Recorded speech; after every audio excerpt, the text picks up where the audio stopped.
Welcome to this video tutorial on statics and the introduction to mechanics of materials. In this video, we will explore general principles and basic concepts, focusing on the composition and resolution of forces. In this video, we will cover the roadmap for our lesson, why statics matters, basic concepts, Newton's 3 laws, units and conversion, the difference between vectors and scalars, and the composition and resolution of forces. By the end of this video, you should be able to identify basic quantities and idealizations of mechanics, state Newton's laws of motion, follow a guide for solving problems, and add or resolve force components. Every structure is a force problem. Isaac Newton's principles of mechanics still guide the design of structures like cranes and bridges today. Statics allows engineers to determine the forces acting on a body during the design process. Mechanics describes how bodies behave under forces. This includes rigid bodies, deformable bodies, and fluids. This video focuses on statics, the study of rigid bodies at rest, and provides an introduction to the mechanics of materials. Statics and dynamics are the two halves of rigid body mechanics. Statics focuses on bodies at rest or moving at a constant velocity, where acceleration is zero. Dynamics, covered later in your studies, deals with accelerated motion. Every mechanics problem is built from 4 basic quantities: space, which defines position; time, which measures events; mass, a measure of matter and inertia; and force, the action of one body on another. To make problems solvable, we use 3 idealizations: the particle, representing a point in space; the rigid body, which ignores deformation; and the concentrated force, where a load acts at a single point. Key terminology you will use includes weight, which is the gravitational attraction on a body; load, a force applied to a structure; and moment, the tendency of a force to cause rotation about a point. Here is a quick example of calculating the moment of a force. For a 600-pound load on a 10-foot beam, the moment depends on the distance from the endpoint.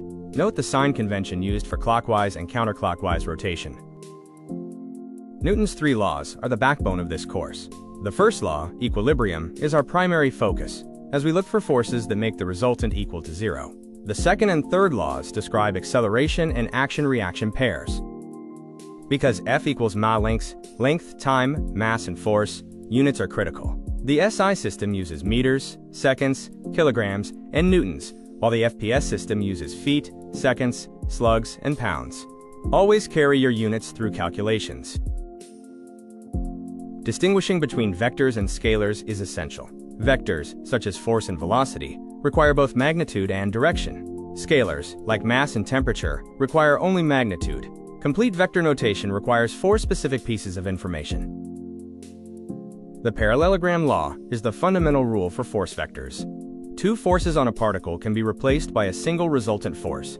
The triangle rule is a convenient shortcut for this vector addition. The parallelogram law allows you to either find a resultant from 2 components or resolve one force into 2 components. You can solve these cases using scale drawings, trigonometric laws, or by using rectangular x and y components. In this video, we look at the 2 equations you'll use every time: the law of cosines and the law of sines. Use the law of cosines to solve for the resultant's magnitude when you know 2 sides and the included angle. Then, use the law of sines to determine the direction or unknown angles. This worked example demonstrates finding the resultant of 2 forces on a bolt. First, apply the triangle rule to find the included angle, then use the law of cosines for the magnitude, and finally the law of sines for the direction, resulting in a magnitude of 97.7 newtons at an angle of 35 degrees.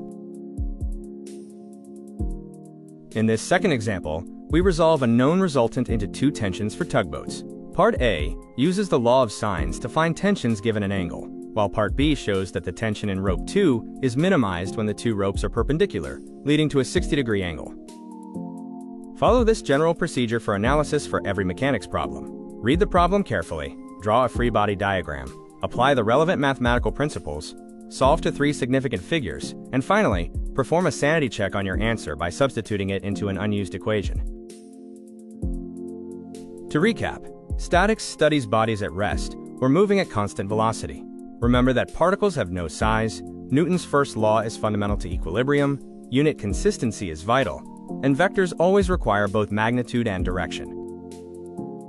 Coming up next, we will explore rectangular components, moments, and the equilibrium of particles.